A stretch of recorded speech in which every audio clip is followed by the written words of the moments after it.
There's three basic kinds of swords, okay? Every other sword is more or less a variation, be it length, serrated, not serrated, things like that.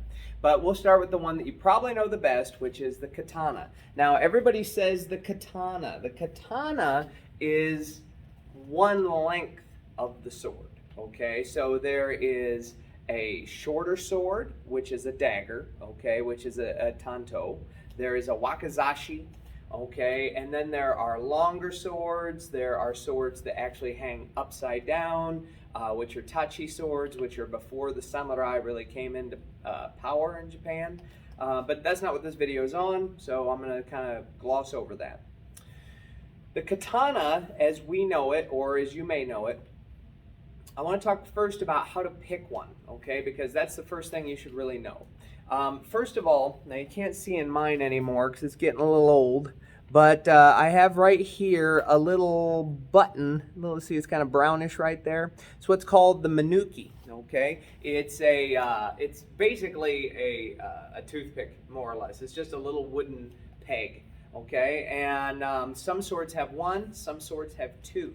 Now, some swords have pretend ones, and some swords have a little screw at the top of them that screw the blade through the handle so they stay on here. Those are junk carnival BS swords. Don't ever have one, okay? Most of the time they're sharp, and they will come right out of this handle. They will fly off and kill anything, including you or anybody around you.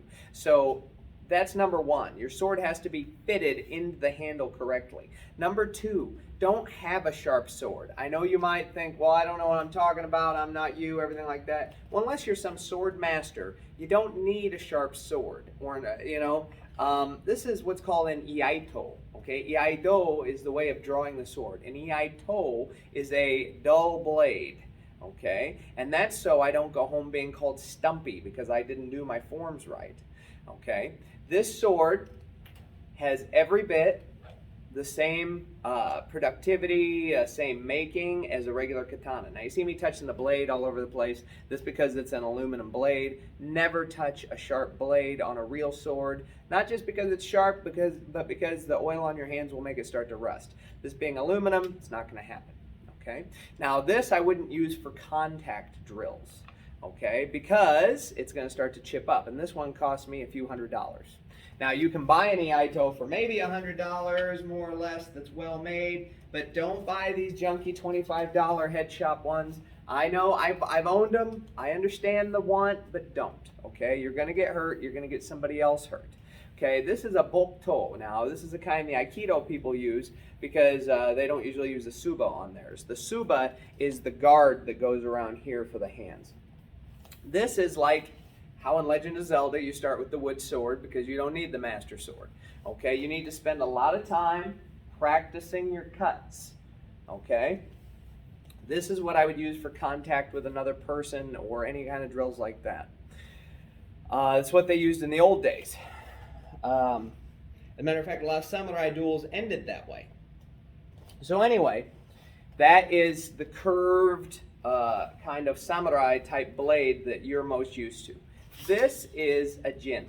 Now you notice this is a little bit floppy. That's because it's more of a wushu sword. It's more for competition, for when people do like all these amazing moves, stuff like that. It kind of goes, makes that little noise.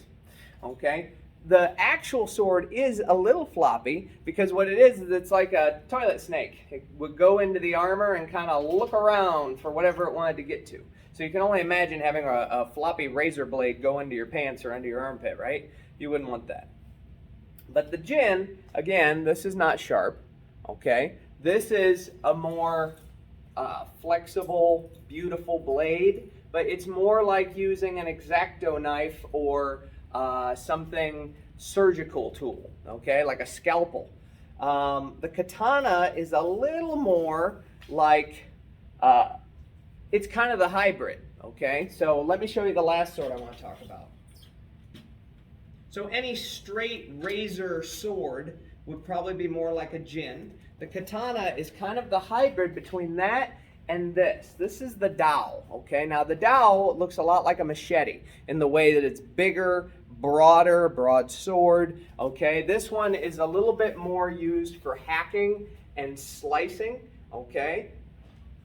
Okay, so it was a good tool for that, right? Now again, if you do Filipino martial arts and you do something like a machete or something like that, it's still the same basic tool, right? So you have this, which is more of a butchery type blade, and it's only one-sided.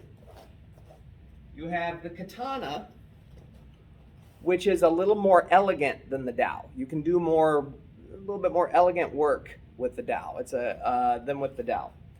And then you have the Jin, which, again, like I said, is kind of the most elegant of the three. If you watch most Chinese kung fu movies, the hero always has the Jin because it's the wise warrior sword or whatever.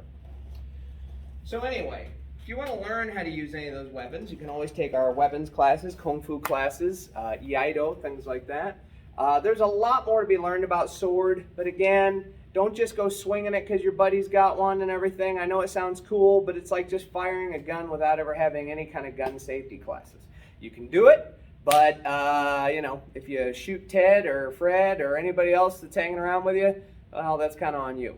So come by, see us, check out our website. If you're watching this somewhere else in the country, find another qualified teacher, or we might even give you some advice on who's out there. Okay? Have a good day, guys, and we'll talk to you soon.